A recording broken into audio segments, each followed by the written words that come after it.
Hello, I'm Tanya from Watchmen ID. Hi Tanya, how are you? JD, good to meet you.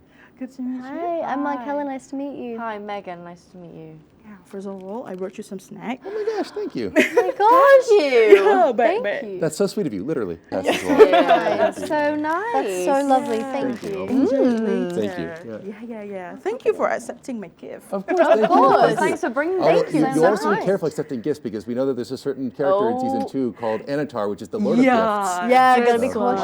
Yeah. A gift is a perilous thing. But we trust you. We trust you. You are wise to fear these rings. In Sauron's hands, they could work an evil beyond reckoning. JD, you are the showrunner again in this season. What's the main challenge in running this season compared to the last one? Well, I mean, everything is challenging. Nothing about bringing Middle-earth to life is easy. I'd say the sheer scale of this is enormous. I mean, in the first scene right out of the gate, you have dozens of orcs that you're putting on camera day one of shooting. And so our prosthetics team, Barry and Sarah Gower, did an amazing job of designing the orcs and making it possible to get that many orcs ready at once. But it doesn't get easier from there. We have a battle that takes place over 3 episodes this season, so we're shooting in the night with pyrotechnics, in the mud, in the cold, and you're wandering around at 3 a.m. as there's fireballs going on over there, and extras trying to stay warm in the tent over there. And, oftentimes we will have 4 units shooting at once. A main unit, a secondary unit, a stunt unit, and then a VFX unit. And on multiple continents. You got someone shooting in London, then someone shooting in Tenerife, in Spain, the Canary Islands. And so myself and my co-showrunner, Patrick McKay, are dividing and conquering and, constantly talking with each other. Sometimes it's a 24-hour-a-day thing. Writing, prepping, in production and in post-production, sometimes all at the same time.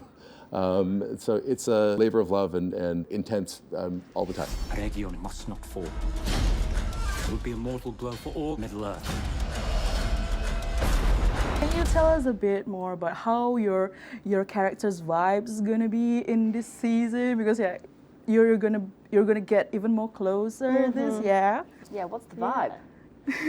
I would say that it's still the same kind of closeness, and their foundation of the friendship is always going to be there. It's very, very strong. A lot of love. There's going to be a lot of laughter.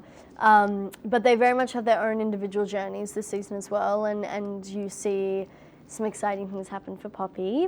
Kind of a little more seriousness within Nori's dynamic of just uncovering her purpose, and they both meet this new community, which brings along a lot more danger, but also a lot more love and a sense of home. There's sort of avenues of Poppy's life that she begins to explore as the season goes on. It's really exciting because I think the audience will get to experience that in real time with Poppy as she lives it.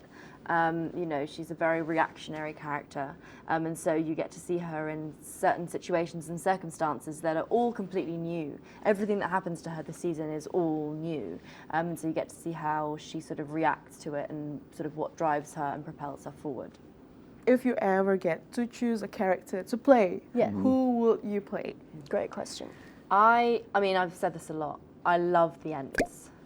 If I could play or meet an Ent in my real life, I would love that. But also in, the fantasy world, I just think they're great.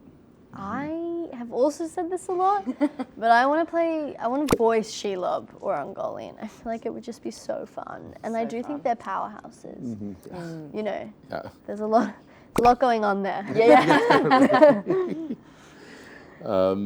Gosh, I mean, the problem is these characters have been so iconically played by our own cast. Yeah.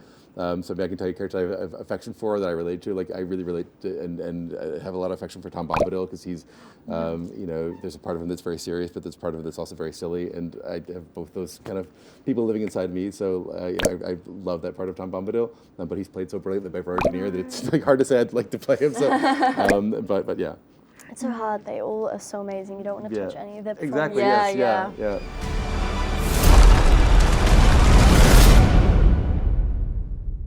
You will give me the 9.